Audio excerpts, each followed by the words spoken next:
Well, welcome everyone. For those of you first joining us, we're just do a few beginning slides to just get us going. This is our agenda for today. We'll do some brief housekeeping and intros, and then most of our time will be dedicated to our guest presenter, Mark Salzer, who will be focusing on expanding our perspectives on treatment. Community participation is a medical necessity. So very exciting. I'm super excited about this today. And then we'll have our remaining time focused on open mic. This is your opportunity to bring up any questions that you have, compare notes with others on various things that are coming up in your world related to ACT. And then just a quick reminder that we don't meet every month, we meet every other month. So our next meeting, again, is on the first Monday of the month in December, same time, same place. Just a couple of quick notices here. Again, our National ACT calls are at this website. We promise you guys will be the first to hear when we actually launch our new combined website, but we're not quite there yet. But if you go to this one, you'll want to just go to the ACT section and then the National ACT consultation calls, and you'll see a listing of all of our calls so far that we've done. And you'll also see featured at the very bottom. So Jen Gottlieb and her work on CPTP and relapse prevention was just last month. And so you'll see that one featured, including the presentation slides and recordings. Also, just a quick reminder, so we've got the free Healthy Knowledge ACT e-primer. This is a brief course that Lorna and I developed as kind of a precursor to startup training. What is it, about almost 2 hours, Lorna? And so it's at this site and it's free, but only through December. And then we're going to need to figure out exactly what's going to happen with it. So just letting you know it's there, and you'll want to type in assertive community treatment, not ACT, but assertive community treatment next to the special topics in mental health services. So just wanted to make sure you had that. I think most of you know this. You're all muted and video off, and we're recording today, and we'll have that available as well as the slides in a couple of days. Also, just making sure to note that we're only using the chat for the kinds of things like introducing each other, to one another, and if you have a comment. But if you have a question that you want answered, you're going to want to use the Q&A box, or raise your hand and unmute, and we'll have you actually on the screen. You don't necessarily have to show your video, but you can. We love hearing from people, hearing voices in addition to the Q&A questions. So just a note on that.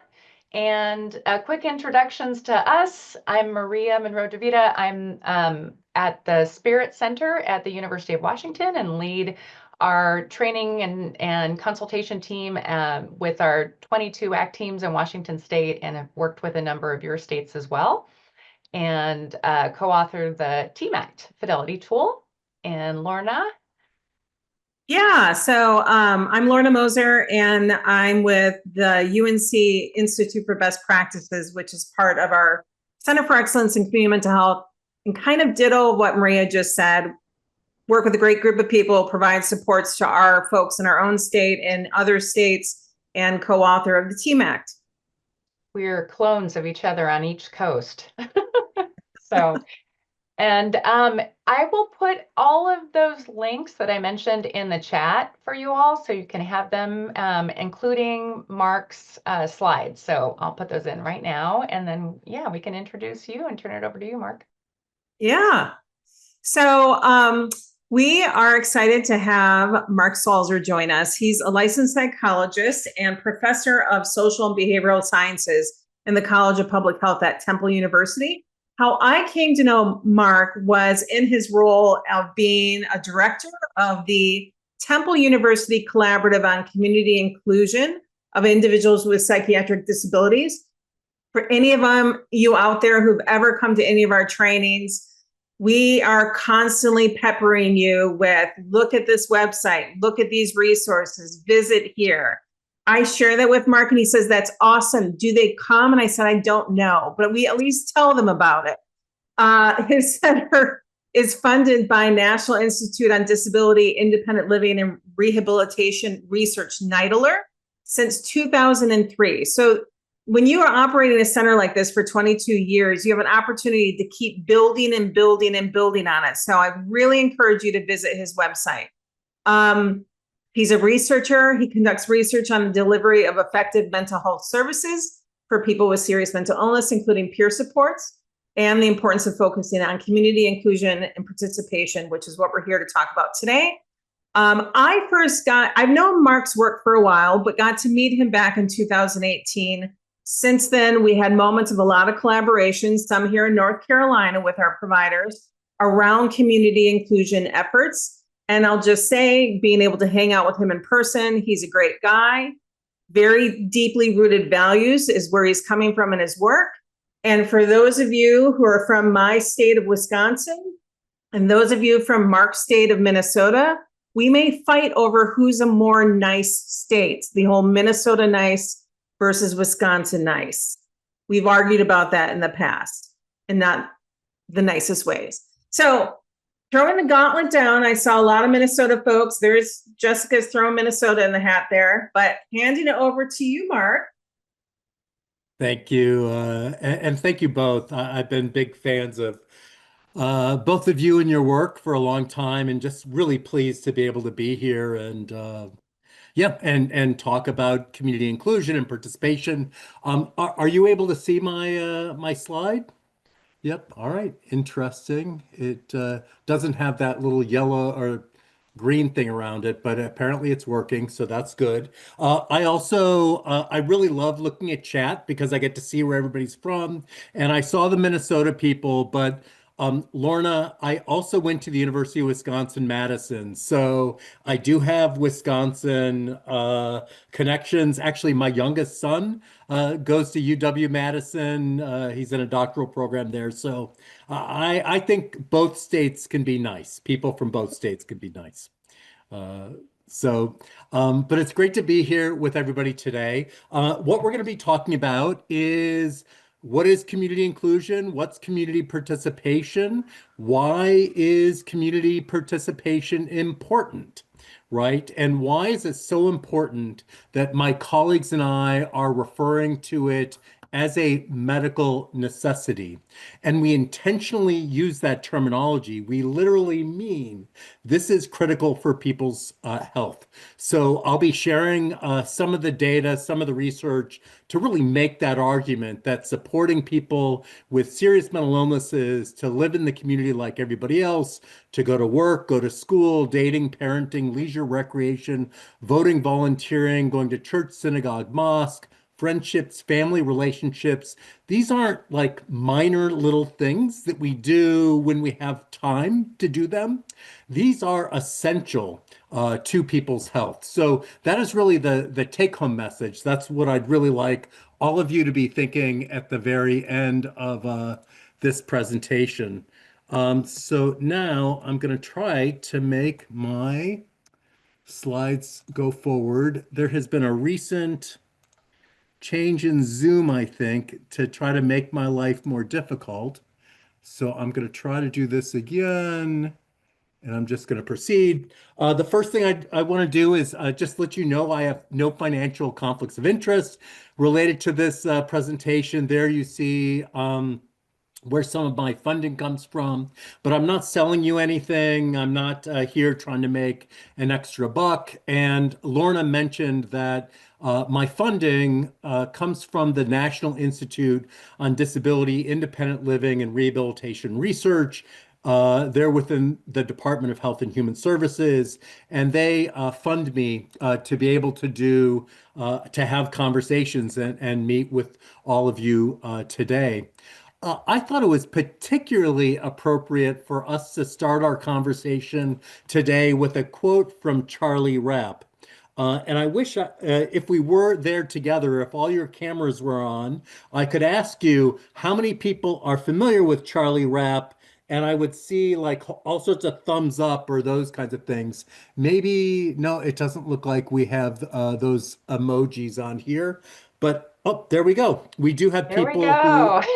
who definitely know Charlie. So Charlie is a social worker, a professor, is an emeritus professor at the University of Kansas, and he's really known for strengths-based case management. So really a terrific individual who's been a leader in the case management area in mental health for decades, I bet 40 or 50 years at this point. But the reason I like to particularly talk about Charlie is he was giving a talk once in Australia, and I might remember to mention why I know this, but he was giving a talk where he made this comment. He said that people don't need more referrals to mental health services. They need referrals to life and community. And when I read this quote to people, I try to let them know that Charlie wasn't suggesting that we don't need to refer people to mental health services. He was really suggesting that we generally do a pretty good job with that, right? We generally do a good job getting people to their psychiatrist appointments, outpatient services, certainly case management visits. We usually do a very good job with those kinds of things, what kinds of groups people are going to. But what we don't necessarily do a good job with is helping people get connected to life in the community. And that is really what my work has been focused on for the last 20 plus years is what does it take to connect people with serious mental illnesses to the community. And this has led to some work in the area that we refer to as the science and practice of community inclusion and participation. What is community inclusion? What is participation? What does it take to make these things happen? How do we measure community participation? What is the current state of community participation for most people with significant mental health issues? Why is community participation important? Why is work, going to school, dating, parenting, leisure, recreation, going to church, synagogue, mosque, why are these things important to the health of people with significant mental health issues? And finally, my colleagues and I are doing a lot of work trying to develop and test interventions for promoting community inclusion and participation. So you've heard me mention now a number of times, I've referred to community participation, and this is what I mean by community participation. I mean employment, having a job. It could be full-time, it could be part-time, it could be intermittent. Some weeks we're working, some weeks I'm not working. It is going to school, getting a degree, maybe getting an associate's degree, or getting training to be a carpenter or an electrician or a plumber. All of these kinds of things can be important for people's health and obviously important for employment as well. Housing is part of being a part of community inclusion. Dating and marriage, intimate relationships, parenting, maintaining custody of children, leisure, recreation, spirituality and religion, civic engagement like voting and volunteering, friendships and family relationships. All of these I'll be talking about in a little bit are of interest to people with serious mental illnesses, and they're also all important for people's health, physical, cognitive, and mental health and wellness. One reason I like to list all of these areas of community participation is sometimes people will say, oh, I have an IPS program. I promote community inclusion and participation. I'm all done. Or they'll say we provide housing services, some type of supported housing or residential programs. We do community participation, Mark. Or they'll tell me, Mark, we do outings, we go places, we go to picnics, we go to bowling alleys, we go to movie theaters, we do leisure and recreation. We've got this community inclusion and participation thing done, or we support family relationships, those kinds of things. But I really want to emphasize that all of these areas are important, including three of the areas that I have concerns that we're not spending a lot of time talking about. One of those is dating and marriage or intimate relationships and supporting people in that area. A second area is parenting. And many people don't know that people with serious mental illnesses are as likely to be parents as folks in the general population, but they're also 26 times more likely to lose custody of their children, which can be very devastating for parents as well. And finally, spirituality and religion or faith is very important to people with serious mental illnesses, just like it's important to a lot of Americans. And these are all incredibly important areas that have been demonstrated to be associated with health. So let's talk about getting an understanding of what inclusion is all about, or what do I mean by community inclusion? I want to start here with the top left-hand quadrant, and first of all, start talking about exclusion. And here we have a circle, and this circle represents participation in some type of way. Somebody who's working or going to school or engaged in a faith community or joining a bowling league or something like that. And here we have people, different shades of blue. These folks represent individuals who do not experience a disability. These people in blue are participating in each of these different ways. And the people on the outside, the figures on the outside, which are supposed to represent individuals who experience an impairment and a disability associated with that impairment, these people on the outside are not participating. And that is representative of exclusion. People are not given the opportunities to participate like the folks in blue. Let's move over to the second quadrant. It's labeled segregation. And here we have two separate circles. Both circles represent participation in some way, shape, or form, going to work, going to school, dating, parenting, spending time with friends or family or those kinds of things. And we see people in different shades of blue are participating in one type of setting, one kind of way, maybe working, going to school. People who experience disabilities are also participating, but they're participating in separate ways or segregated ways. Some of the most obvious examples of segregation when it comes to housing would be residential programs just for people with serious mental illnesses. That would be an example of segregated housing. It is incredibly important, but that people have their housing, but it's very important for us to also recognize that it is a form of segregation. Another example of segregation that we might oftentimes see are things like sheltered workshops or sheltered employment. And again, I guess I can ask people, how many people thumbs up have heard about these kinds of things? They're still around in some states, sometimes just for people with intellectual and developmental disabilities, but I think some still exist for folks with serious mental illnesses. Thank you for all the thumbs up.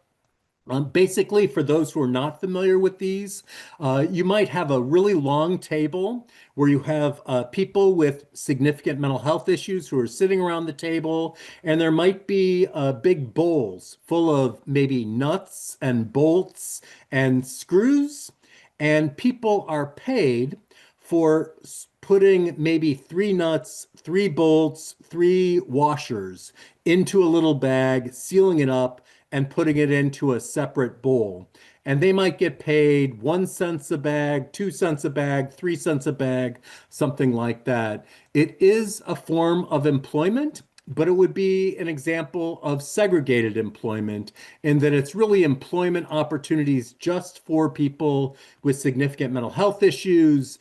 They don't have opportunities to interact with people who might not have mental health issues other than the staff. And that would be an example of a segregated participation. Doing an outing, going to a bowling alley, or going to a movie with a large group of people from a program would also be examples of segregated leisure and recreational activities. So anyway, this is segregation. And finally, let's get to inclusion. And here we see a circle.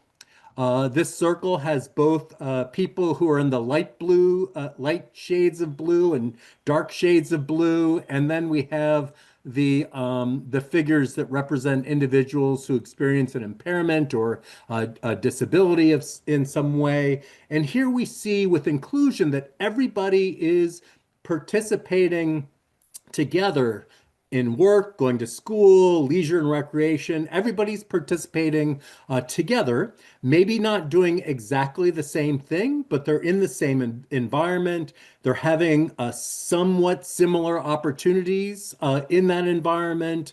They're able to interact with each other. And this is what inclusion is all about. And that really is the goal that I'll be talking about for the rest of our conversation today. Some of the principles related to inclusion are that people are valued for their uniquenesses and abilities. People are valued for what they bring to that particular setting, the employment setting, the educational setting, the leisure and recreational setting, the faith setting, the volunteer setting, social settings with friends or family members, those kinds of things. That people are valued for what they can bring, and the focus is not about people's deficits or impairments or things that make it hard for them to participate. It's actually what can they bring to that environment and maximizing that opportunity for them to participate. The second principle is that it refers to the opportunity to participate like everyone else. So people aren't set aside doing special things for special people. People are able to work and get a paycheck, for example, just like everybody else. And that is also fundamental to inclusion. And the last thing is that the environments that people are in, the work environment, the educational environment, the social environment, the faith environment, that these environments not only tolerate or accommodate people who experience a disability, people are actually welcomed and embraced. They're told that we want you here, we desire you being here, you make us a better place when you are here, and we will do everything we can to make this situation work out for you to participate like everybody else. So that's what we're talking about when we're talking about community inclusion. So what do we know about the community inclusion and participation of people with serious mental illnesses? What we know is that while there are fewer people who are in institutions, even though that number has been creeping up over the last 10 years or so, the number of people in state hospitals in different types of state hospital settings, but there are many people who live in the community, not in state institutions, but people are not of the community in terms of engaging in participation that they find meaningful and desirable. We have lots of data indicating that people with serious mental illnesses don't participate as much. They don't work as much, go to school, spend time with friends and family, do things for fun. They do less of this than people in the general population. People are participating in fewer areas that are important to them, and people are less satisfied with the degree to which they're participating than people in the general population as well. So people are not living in the community and participating in the community like everyone else. Some specific examples, we've had ample data for decades now that people with serious mental illnesses have the lowest employment rate of any disability group. They're also the largest disability group who are financially dependent on Social Security income. Approximately 40% of people on SSI or SSDI are individuals with a significant mental health issue. Only about 1% of those people ever leave SSI or SSDI. And while we might applaud that in the one sense, the problem with people staying on SSI and SSDI for the rest of their lives, especially if they're not making additional income that they're allowed to make, means that people are living a lifetime of poverty. And poverty by itself can be very hard on people's physical health and mental health and wellness. So poverty is something important that we'll be talking about a little bit later. We also know that people with serious mental illnesses have lower educational attainment than the general population.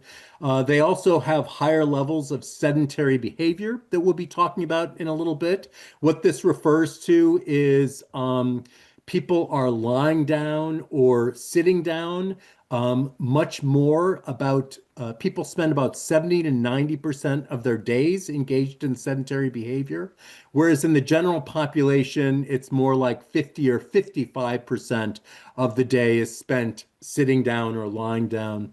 And finally, we know people are experiencing high levels of social isolation and loneliness, which we'll talk about in a little bit, that have negative health consequences for people as well.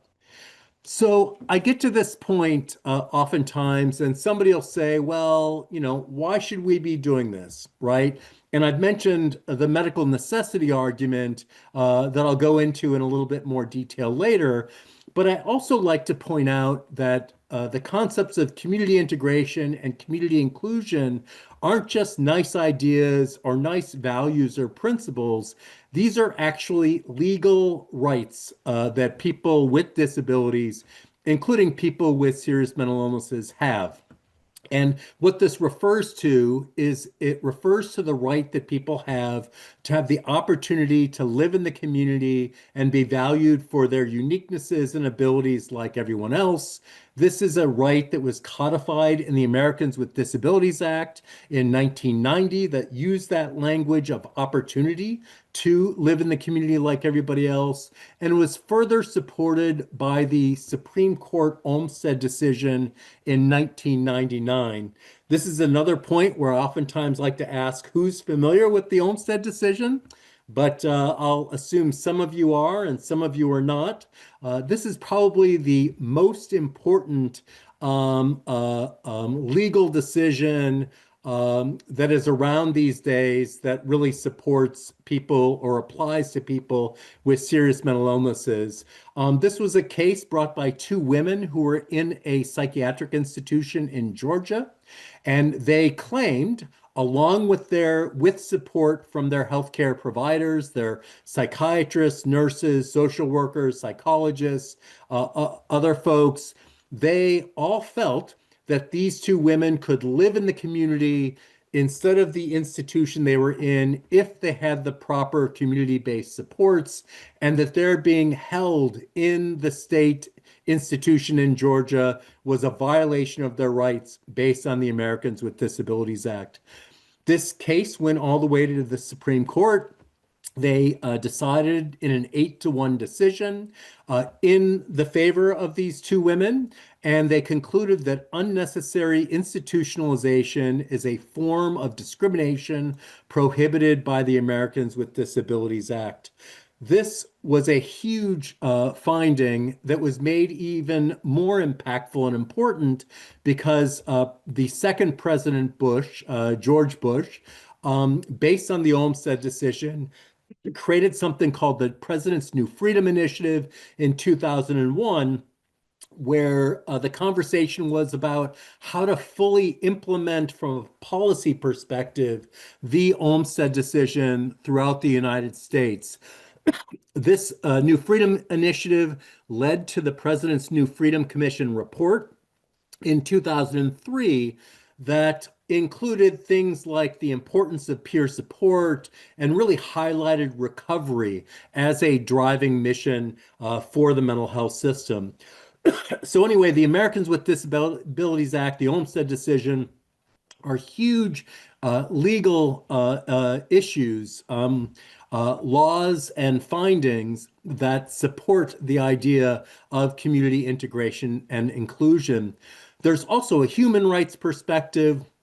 There was a convention on the rights of persons with disabilities held by the United Nations in 2006, and they adopted the following statement: that inclusion of those with disabilities is a human right where nations must promote full and effective participation and inclusion in society, including competitive employment and participation in the economic, political, social, cultural, recreational activities of their communities.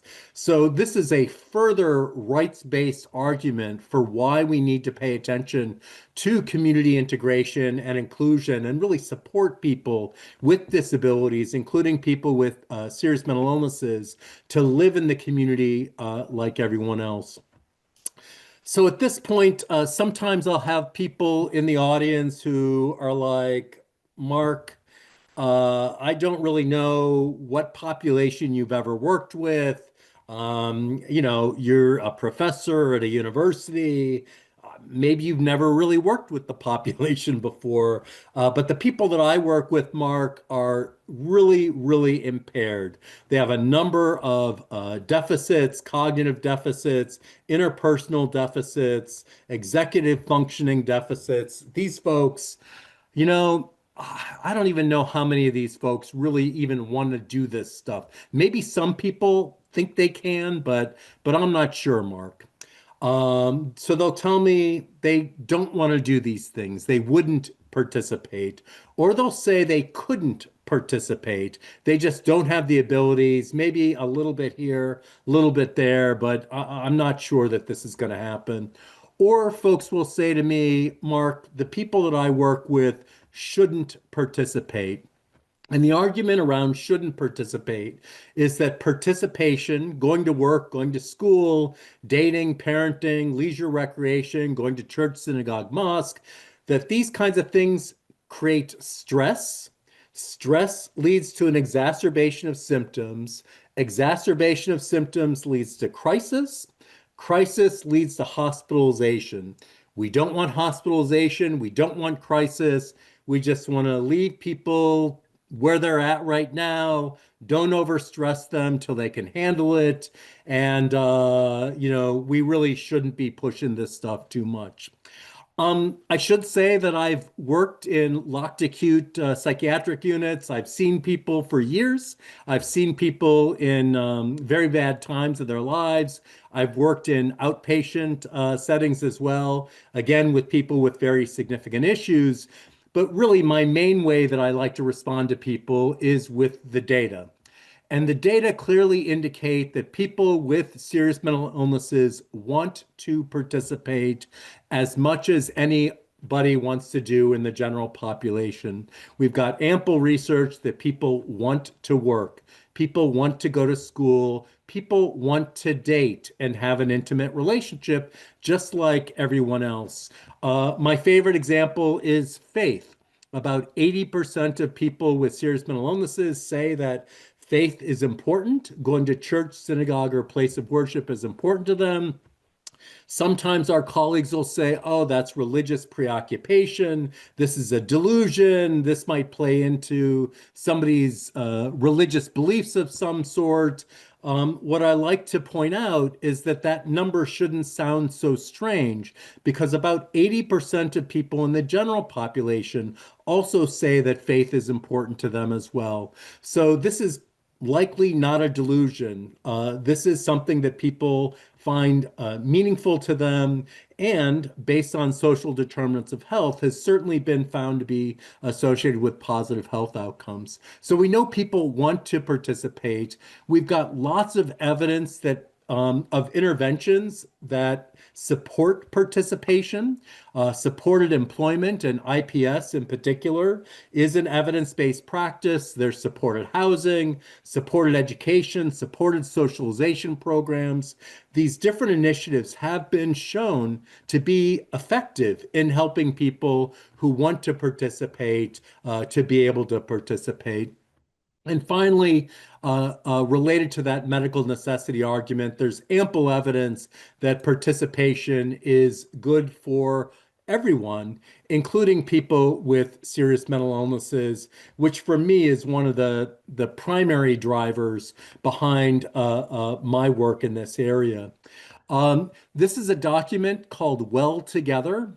I mentioned, I heard about Charlie Rapp quote when I was actually in Australia, where my colleague Rick Barron and I were brought out there almost 10 years ago now by an agency that wanted us to pull together the evidence base underlying the idea of community inclusion and participation as being important, as well as to lay out the fundamentals for promoting community inclusion. And I'll be mentioning these fundamentals in a little bit. I'll be talking about them very fast. But if you want to see all of the things that I'll be talking about today, you can just Google this document, Well Together, and my last name, Salzer, and you should be able to find it. And again, it's not for sale. You'll be able to download it for free. So part of the argument around the medical necessity is related to something called the International Classification of Functioning, Disability, and Health, or the ICF framework. This was developed more than 20 years ago by the World Health Organization. This, by the way, is a cross-disorder or disease framework. So this is not a mental health specific framework here. But this framework, what I want to draw your attention to is it makes the argument that there are three components to health or health functioning. The first they refer to as body function and structure.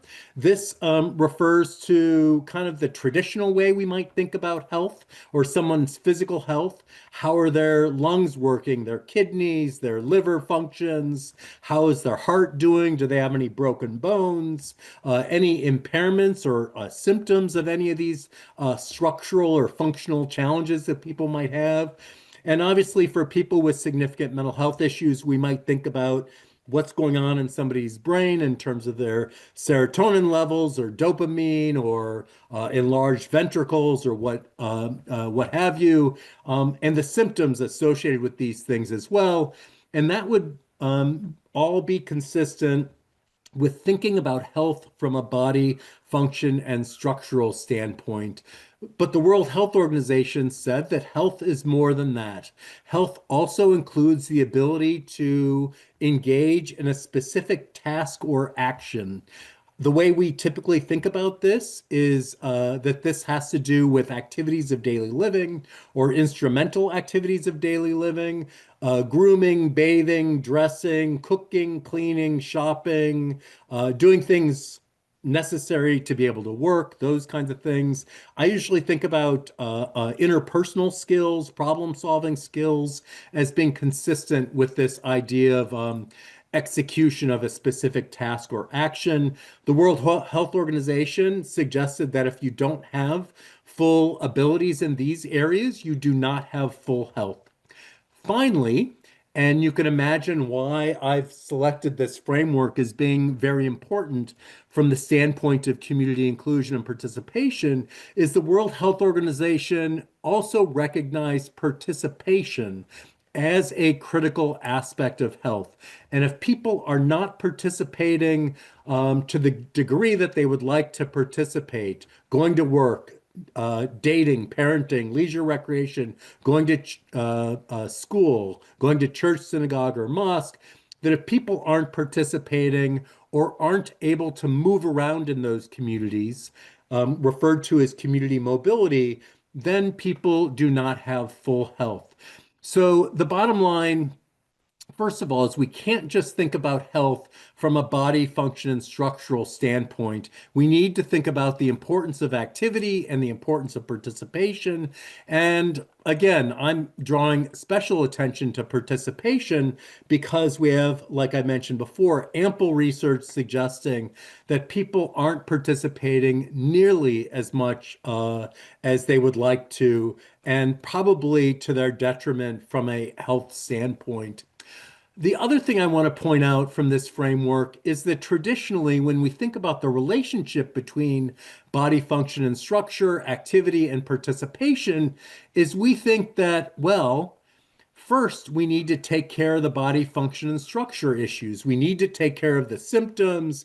We need to take care of the underlying disorder or problems. Once we get somebody stabilized or to their baseline, then we can support them with their ADLs and IADLs. Maybe we'll do this simultaneously, or maybe we'll wait. Once we take care of their ADLs and IADLs, then we can get to participation. And this has a number of assumptions underlying it. One of those assumptions has to do with the idea that you can't participate when your ADLs or IADLs are problematic, or when you're symptomatic in terms of delusions, hallucinations, depression, mania, anxiety, what have you.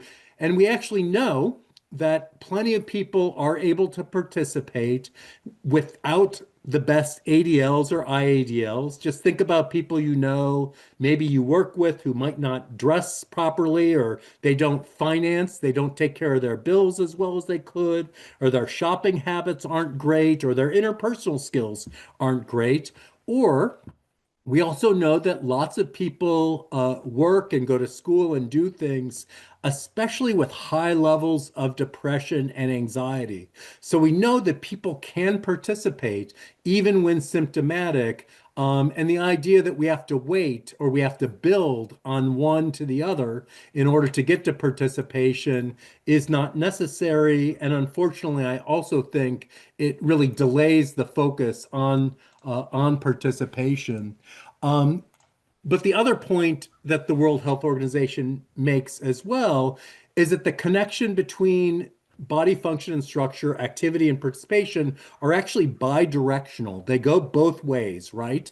And what that means is that helping somebody in the area of participation, increasing their involvement in a social situation, working, going to school, dating, parenting, all those things, can have an effect on activities of daily living and an effect on body function and structure, symptoms that they might be experiencing, or even things that are going on in people's brains. That participation can benefit people's health in a lot of different ways. And that's really where the argument that community inclusion and participation is a medical necessity, that's where it comes from. Part of the support for this comes from research on social determinants of health. I hope you're all familiar with these concepts, but the idea is that all of us, our health is not just determined by our biology or genetics. Our health is determined by the things we do, by the environment around us. It has to do with poverty, and employment is a great way of getting people out of poverty. Being poor is associated with negative impacts on health. We know that higher educational attainment, people with higher education levels have better health outcomes. We know that people with more friendships and social relationships have better health outcomes. People who are engaged in faith, if they're believers, that is associated with positive health outcomes. So there's ample research in the general population suggesting that these social determinants of health are related to positive health outcomes. We also have evidence pertaining to people with serious mental illnesses as well, that participation is associated with positive health. When I say that, I mean positive physical, cognitive, and mental health and wellness. We know that approximately 25% of people with serious mental illnesses also have a physical health comorbidity. I imagine for those of you who are providing ACT services, that percentage might even be higher. You might be working with 40 to 50% of people who have physical health issues that they're dealing with in addition to mental health issues. We know that some of the physical benefits, physical health benefits of physical activity can have very significant impacts on people's health. Being more physically active by getting up off the couch or out of bed, getting dressed, leaving your house to go somewhere where you're going to do something meaningful, see somebody, walk in the park, go to work, increases your physical activity.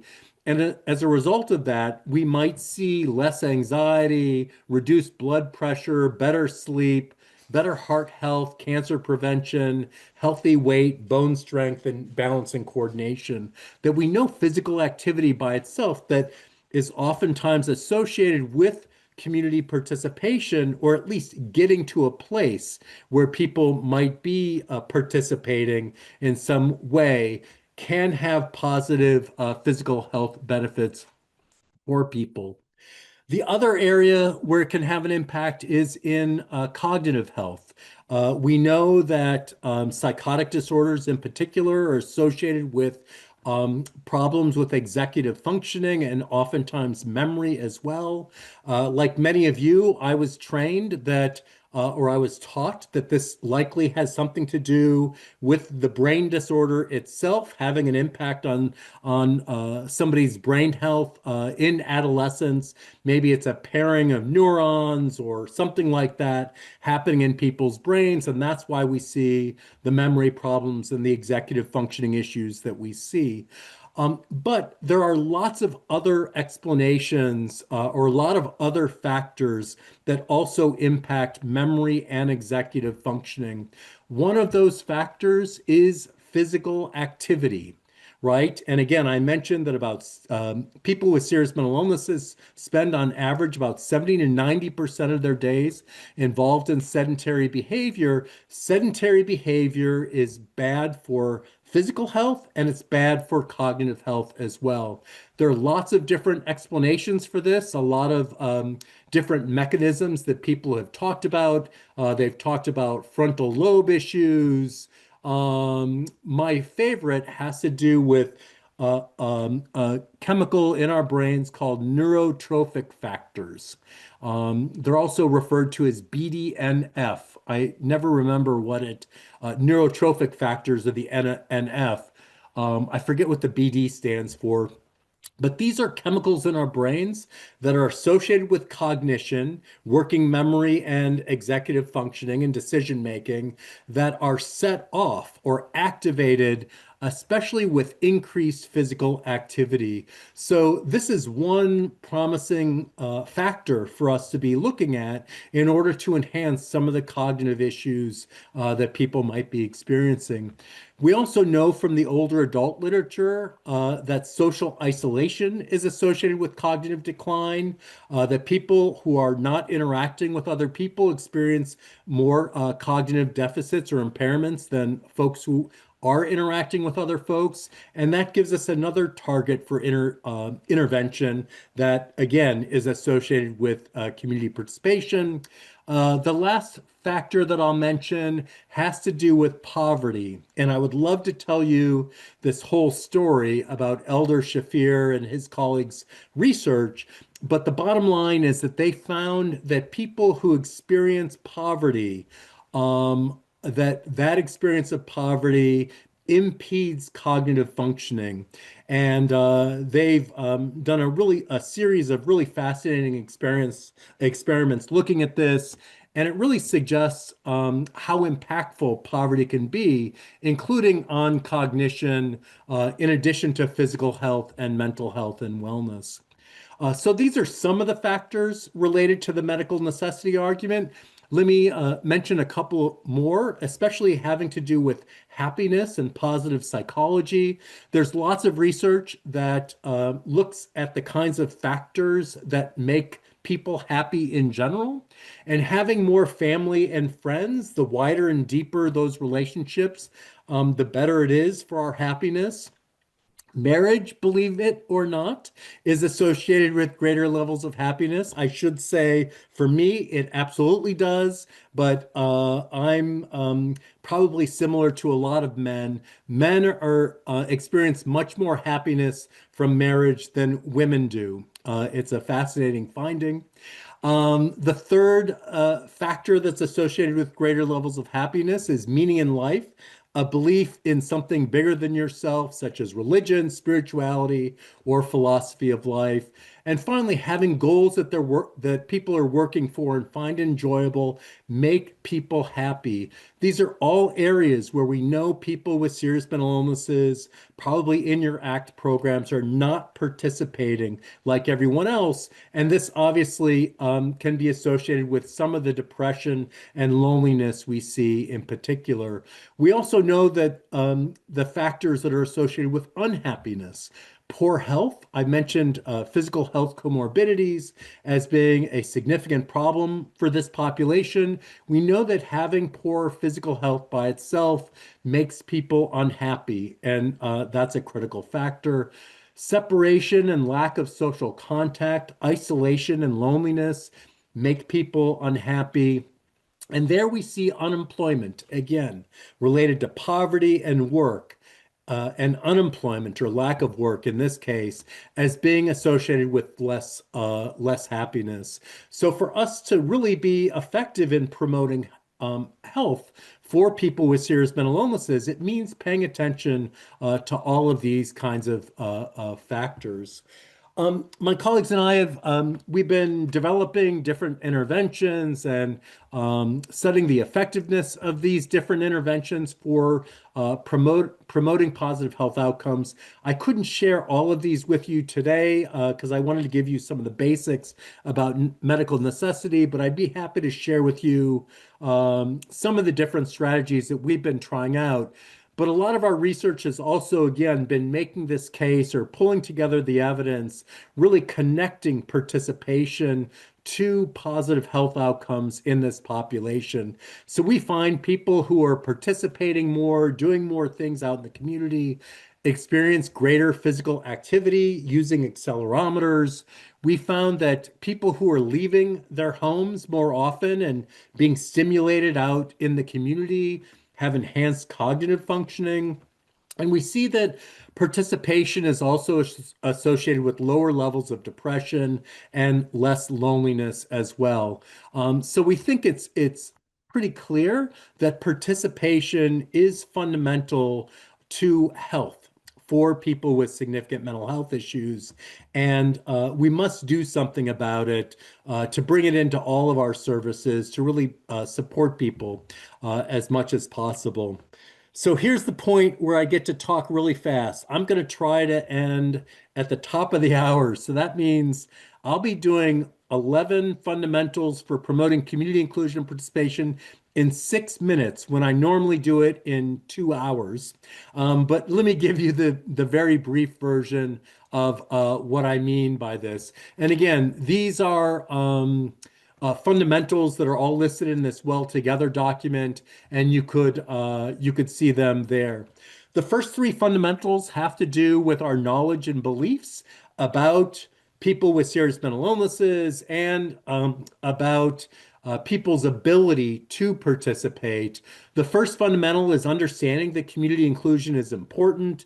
That's the whole idea of medical necessity, that this isn't just a nice thing we do, or it's not something we do to keep people busy or occupied or to promote socialization. This is not about socialization.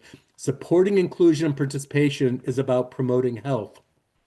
The second fundamental is the idea that you remember when I was talking about the wouldn't, couldn't, shouldn't, people who are like, well, maybe some of the people I work with can do this stuff, but most of the other people I work with couldn't do this. That is not an evidence-based statement. We really don't have a good ability to predict who's able to participate and who's not able to participate. Most of this research is from the employment area. Our ability to predict who's able to work and who isn't is not very good right now. And really the best predictor is motivation, somebody saying, I want to do it. And that's what fundamental number two really is all about.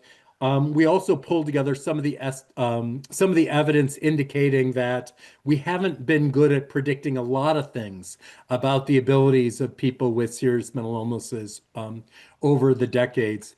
Fundamental number three has to do with our how we view people that we work with, how we view people with serious mental illnesses, if we view people just as a diagnosis, a set of symptoms and deficits and impairments, we will be less likely to communicate to them that they're able to do these things, and will be less inclined to support them in doing these kinds of things as well. One of the theories or frameworks that we talk about with this fundamental is something called the Pygmalion effect. So you might want to look at this document and see what the Pygmalion effect is all about. But the concern is that when we view people a certain way, we, as a patient, for example, we might underestimate their ability to be successful, and that might ultimately limit their ability to be successful as well. There are a whole bunch of practices related to promoting community inclusion and participation. Promoting self-determination and dignity of risk are critical. Self-determination, you're probably all familiar with. This is the idea that people should have a choice in what they do in their life. Dignity of risk is something that we're a little less familiar with in mental health. It's something talked a lot about in the intellectual and developmental disabilities area. It refers to the opportunity that people have to make choices that impact their lives, even when those choices could be mistakes, and to have the ability to learn from those mistakes, just like everyone else can learn from those mistakes. It's a very provocative concept, but again, this is something from the intellectual and developmental disability community, and something I think that we could easily bring into our way of thinking in terms of promoting participation. I'm not going to be able to go through these other fundamentals, other than just mentioning fundamental number 7 has to do with using all the technologies and strategies, evidence-based knowledge and strategies that have already been developed over time. Maybe they've been developed in the employment area or the housing area or the education area, but these same strategies we can use to support people around leisure and recreation, around going to church, about dating, around parenting, really helping people with these same kinds of strategies.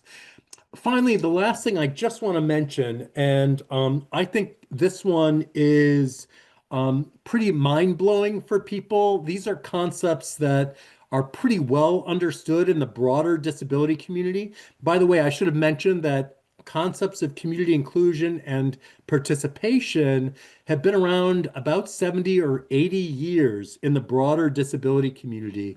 The physical disability community, the sensory disability community, the intellectual and developmental disabilities community, much newer to those of us who work in mental health. We don't always think in the same ways that those other people do.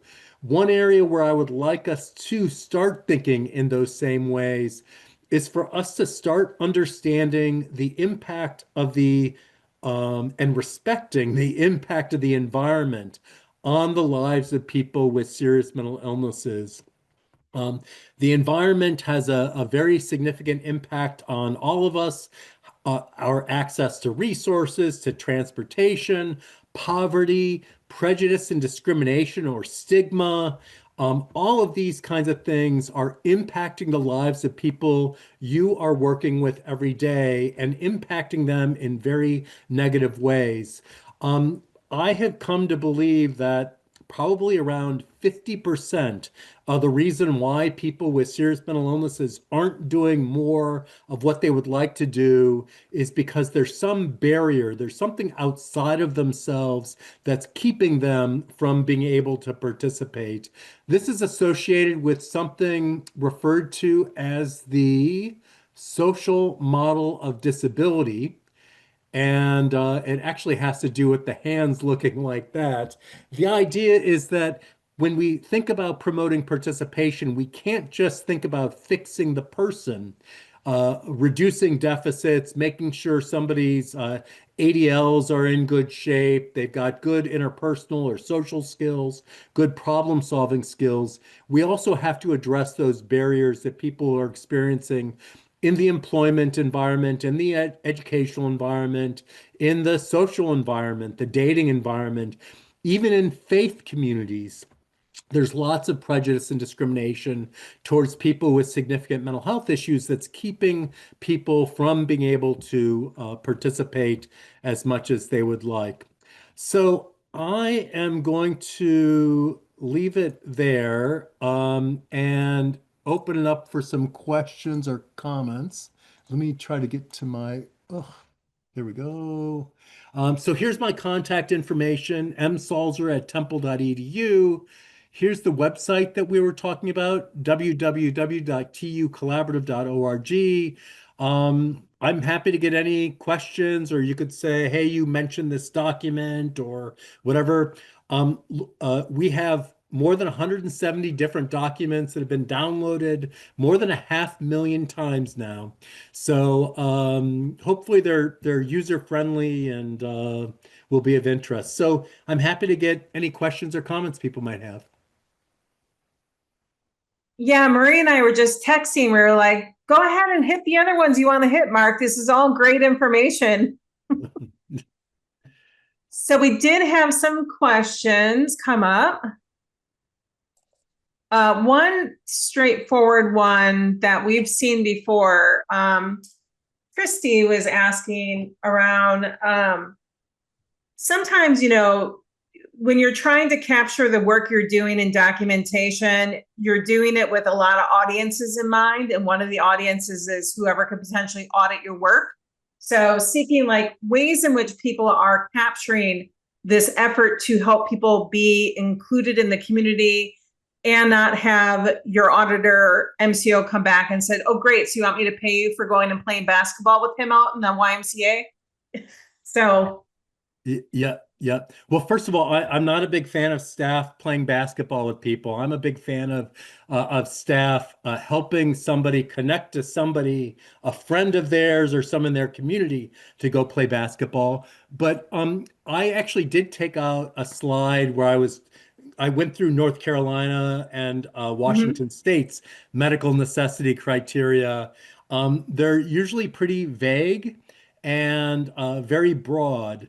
And what happens is people will restrict practice by how they define certain concepts or ideas. What I would do is I would talk about how the participation increased someone's physical activity, how it got them up and out of the house, out of bed. It could be this person spends a lot of their day sitting around, lying around, watching TV, smoking cigarettes, doing these kinds of things.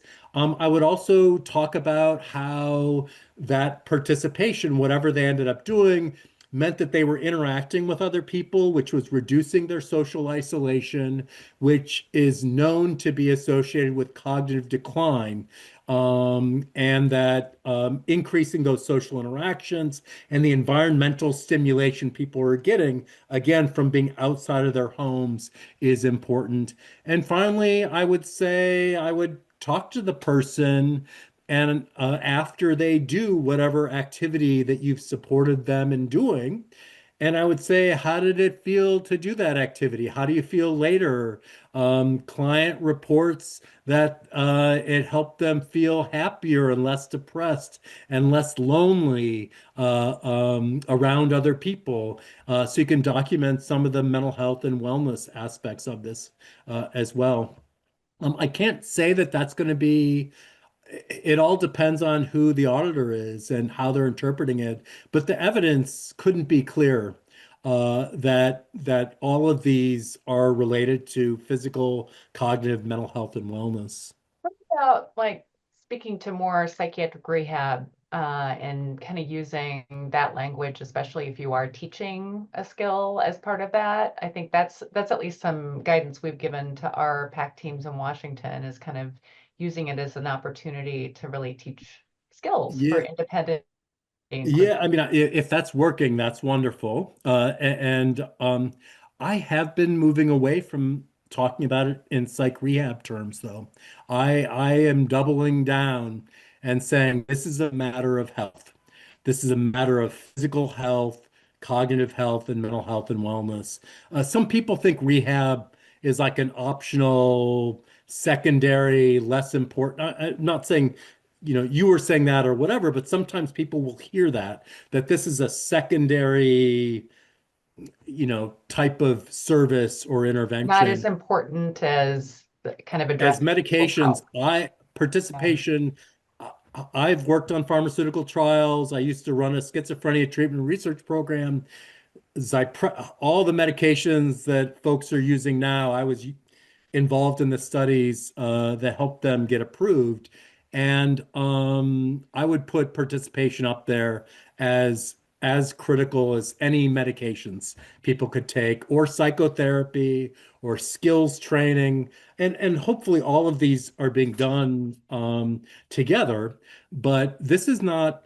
We can't. We have to stop viewing it as a secondary focus. It's so essential. People are dying sitting around.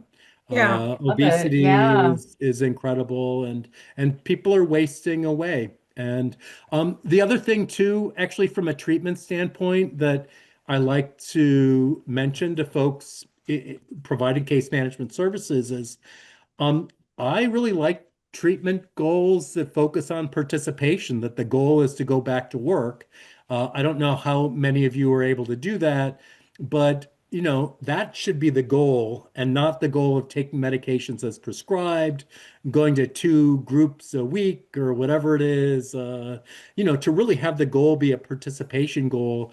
Because dating. Once people know that you're willing to talk to them about dating and having an intimate relationship, they're going to be all in. They're going to come, they'll meet with you all the time Yeah. because that is important to people. I think that's an area that I've seen the most improvement for teams over the decades. I'm gonna say decades, is doing a better job of capturing the motivating goal that I want a boyfriend, I want my own place, I don't want to live with my parents, I want a job. What I'm hearing from you is, and I like this framing of like, let's not mince words, this is about health, is that when we're talking about things like, well, whatever we call it, psych rehab, psychosocial rehab, it's still getting at the same things. It's really trying to say, so why haven't you been able to achieve this yet on your own? What are the things getting in the way? And how do we help you address those things? Whether it's transportation, which several people brought up, like saying a real barrier for us is that we're struggling for finding ways for people to just simply get around on their own. So you're trying to troubleshoot what those barriers are. And some of them may be not knowing how to do something and trying to help teach them that skill to then do it on their own. Yeah. Yeah. No, I think all those are great. It really I think the concept of psych rehab for some people is that automatically means it's secondary Okay. or less substantial. So I have been trying to avoid that label recently and just Yeah. say this, and somebody might not mean it when they use that term, Yeah. but nope, this is health, helping somebody go Yeah. back to work, helping somebody go to church if that's what they want to do. This is health. It actually has huge health impacts, actually. The outcomes for people who are believers and engaged in a faith community, it has a Yeah. huge impact on people's Totally, lives. totally. I on board. And I like Christy's saying, like, just the silliness that Medicaid keeps framing things as a rehabilitation option. Like this is core Option. the work that we're the Yeah. option of this. Yeah. Yeah.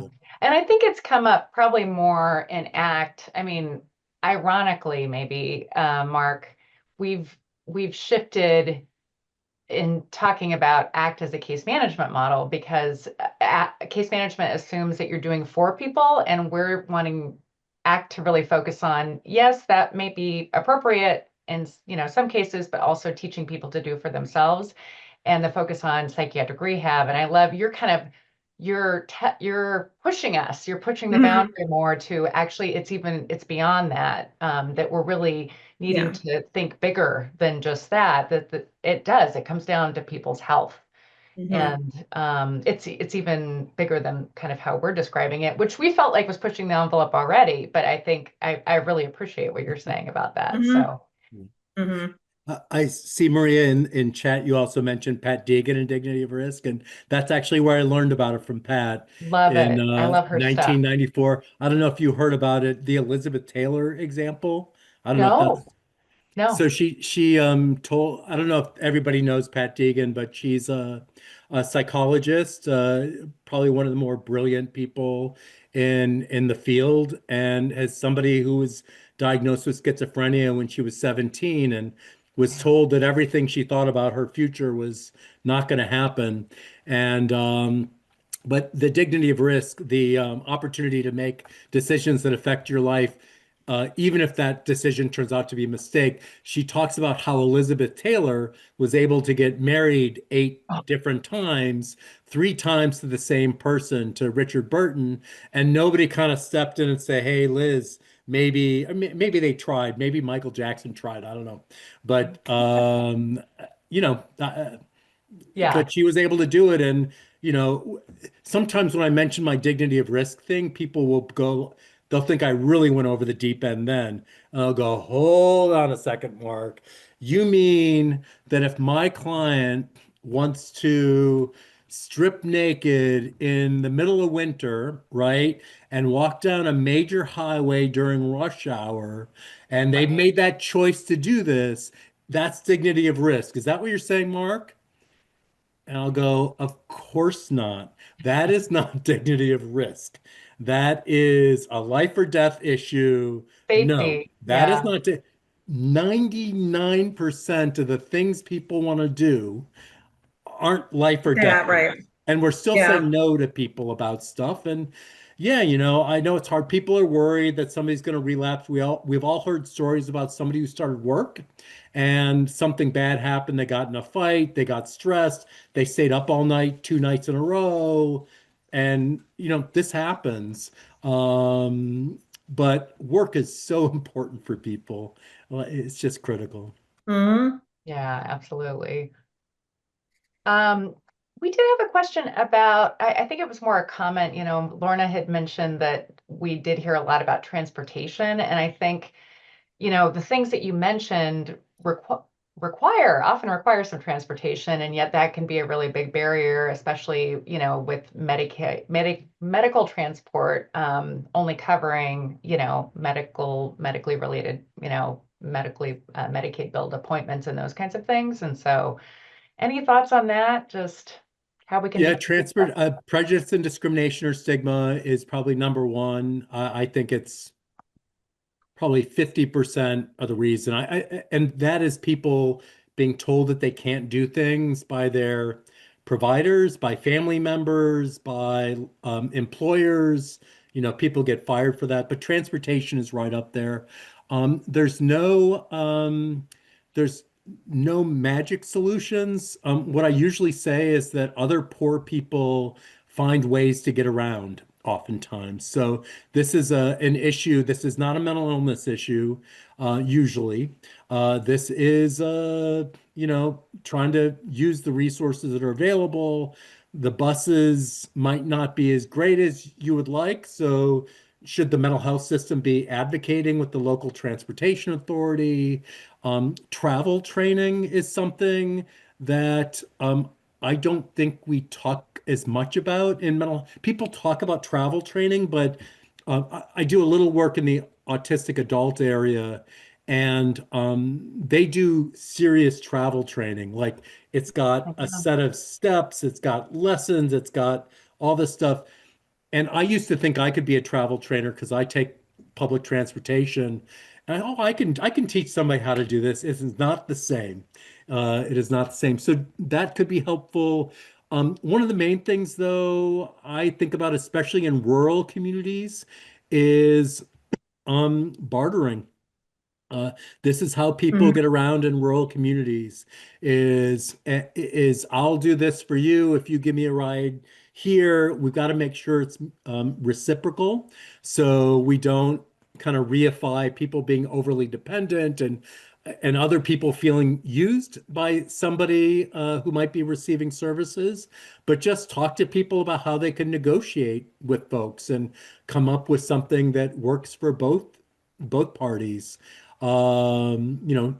trading off stuff, looking for opportunities that are close by. There are places, faith communities oftentimes will have drivers. They'll have people who will Mhm. pick you up. So that's another strategy, but it's, got to keep working at it, whatever community, because it is so important and it is a big barrier. So I'm seeing a couple other ones come up, and we wanted to make sure we reserve one that came up earlier in our question box. We know these are the best practices in mental health care, but this administration appears to be rolling back progress and moving towards prioritizing institutionalization, especially for people living with serious mental illness on the street. How do we join together as ACT providers to craft messages to combat these policies? Yeah, I wish I had the right answer to that. I mean, other than the fact that institutionalization is much more expensive, this is what I just don't get is, yeah, it's much more expensive than people living in the community.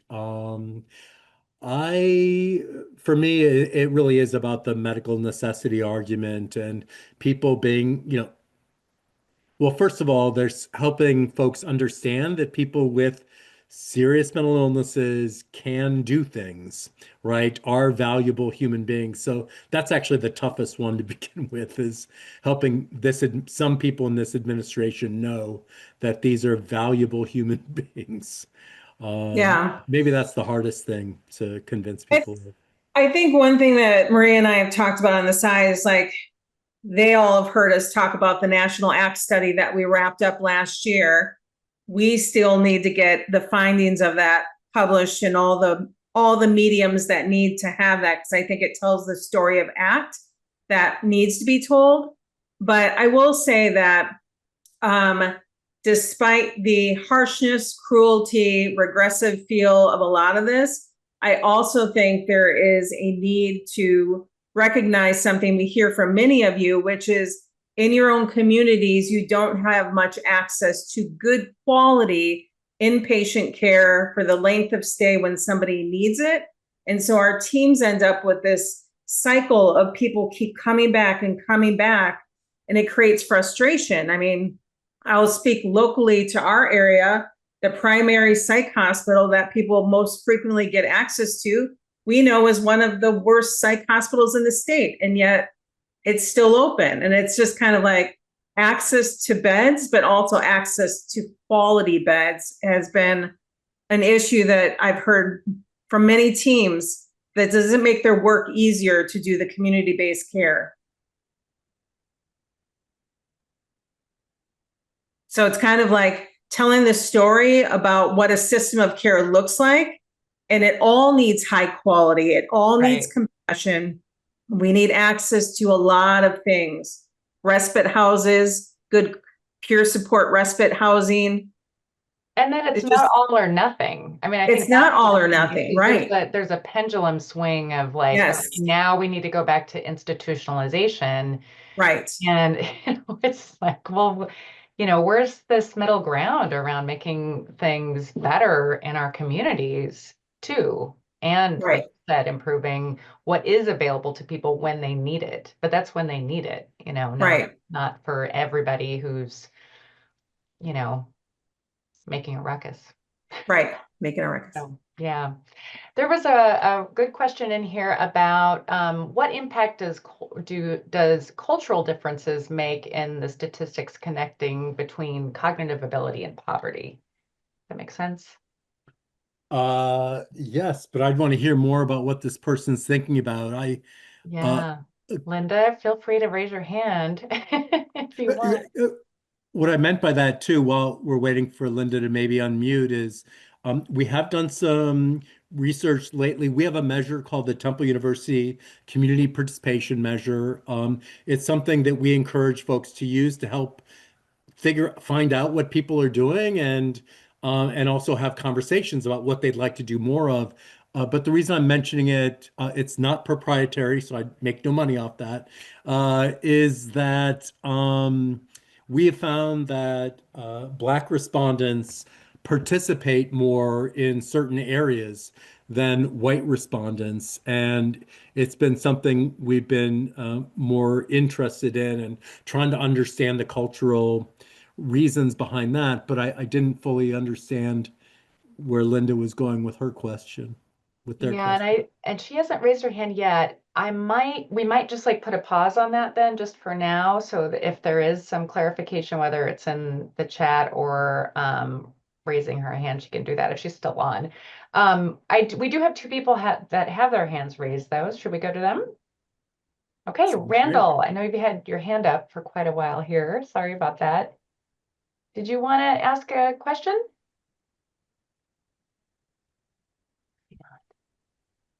He's muted right now, it looks like. Asked unmute. I'm asking him to unmute. Okay. Yeah. Oh.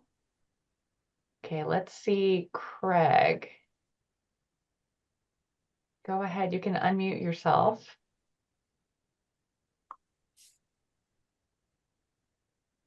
Did you want to ask a question, Craig?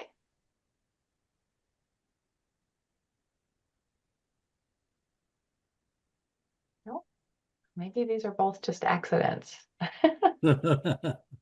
Sometimes that happens, especially when people are trying to like do the thumbs up and they raise their hand accidentally instead. Right. Yep. Okay, Oh, there they go. we'll come back to them if oh wait. Did you want to ask a question, Craig? Hi, sorry, we're in a group together, so this is actually Linda. Oh, Linda, we've been looking for you. I'm here. I wonder if these stats basically come from Western civilization, to use civilization in a broad term, or whether it's been taken into consideration that there are cultural differences, the way that poverty affects cognition. Does that make sense? I was trying to think of the poverty affects cognition. That's the Elder Shafir research I mentioned, right? Is that what you were Well, thinking? I could have missed that comment, but this was just a question that came up. Where do the stats come from? Are these basically stats that come from the US or from a Western culture? Or do they come from a mixed cultural background? So if we're talking about the Elder Shafir research, that's interesting. I haven't so his research was done in the US. I'm almost certain of it. So I bet there might be different results or well, let me explain what they were looking at.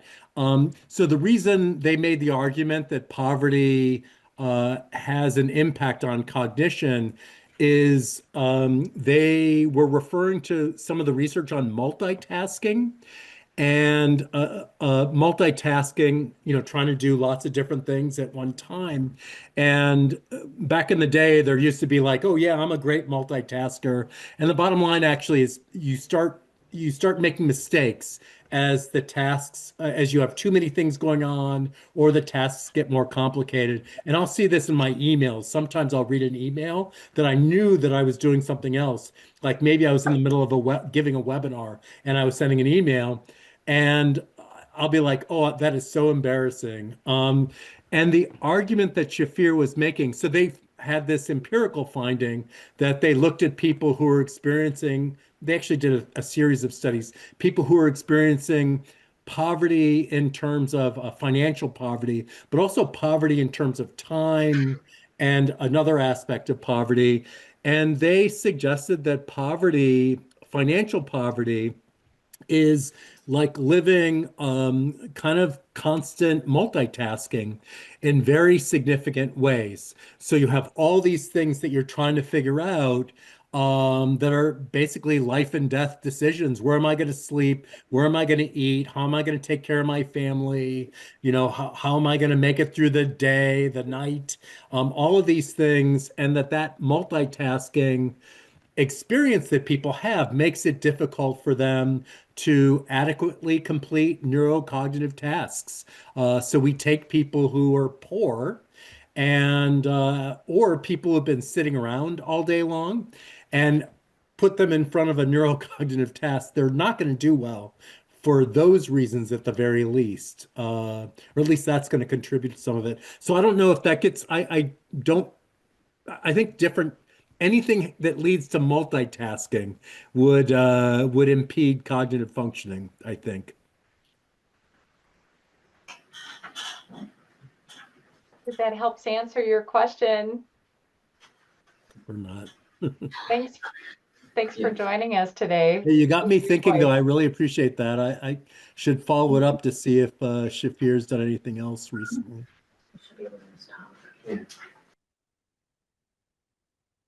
Okay. So we are kind of narrowing in on the end of our call today. We covered a lot of ground. I do wonder if, so I was going to put in an evaluation at the end of this, but it would be nice to hear from folks on your thoughts for our future calls. Just as if there's any other like last questions here, we're happy to take them in our last 3 minutes here too. But I also just wanted to make sure if you've got ideas, please put them into the chat, or I'm about to put the link to the evaluation. You can put them in either place as we look to shape up the rest of the year. I think it would be great to just hear from you and learn more about what you guys want to feature here. Yeah, I think we have been remarkably resourceful, Maria and I, around bringing in our guest speakers. I had posted something that was bringing up Mark and his group. And then I said, Maria, I said, why don't we ask Mark to come? Yeah. And she's like, yes. And then Mark's like, yes. And I'm like, oh, this is perfect. So our network usually can find the people either in our own camps or outside to bring something to you that's relevant. Yeah, lots of positive comments in the chat. So thank you so much, Mark. It was right up our alley, and definitely, like I said, I think just helped us to kind of push our thinking about this a little even. Yeah, it really did. We had, yeah. So this was great. Well, I appreciate it. Actually, Lanier Griffin actually had exactly the kind of perfect thing that I think falls into the competencies of ACT professionals, and it's not all about fixing the client or the patient. It's about fixing the environment. And I love the idea of I actually encourage programs or agencies to see if they could devote 10%, 20% of somebody's time to just do advocacy out in the community to increase access to resources, employment resources, educational resources, make connections to faith communities that are welcoming of people with mental health issues, libraries, all these things. And so really getting out there and focusing on somebody other than the client. Yeah.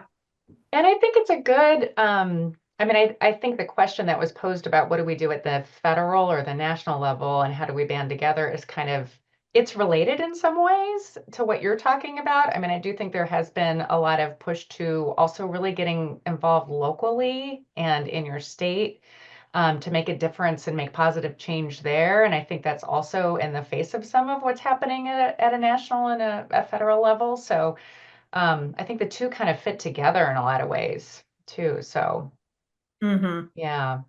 Well, you all, thank you so much. Thank you, Mark, for joining us. Yes, thank you. This month. And yeah, please fill out your evaluation when you can. And we'll see you guys on December 1st.